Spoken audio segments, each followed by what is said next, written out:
Hello friends, आज के चले एसेছি আবার একটা নতুন রেসিপি নিয়ে।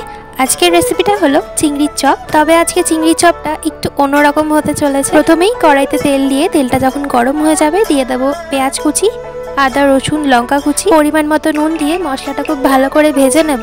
আর দিয়ে দেব টমেটো কুচি।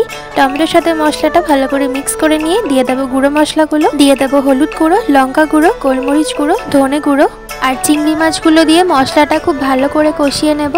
এবার এই রান্না শেষে দিয়ে দেব একটুখানি চিনি, গরম মশলা গুঁড়ো আর ধনেপাতা কুচি। এবারে চিংড়ি মাছের পুর থেকে নিয়ে চপের আকারে শেপ দিয়ে নেব। তবে হ্যাঁ, যে চমৎকারটা ছিল এটার মধ্যে আমি ডিম অ্যাড করেছি।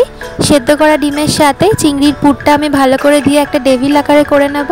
কর্নফ্লাওয়ার গোলায় ডুবিয়ে ব্রেড ক্রাম্বসে কোট করে নিয়ে তেলে খুব ভালো করে ফ্রাই করে নেব। লাল লাল করে ভেজে নিলেই রেডি হয়ে যাবে আমাদের চিংড়ির চপ। তবে আমি যে এখানে ডিম ইউজ করেছি, তোমরা ডিম ছাড়াও বানিয়ে ফেলতে পারো।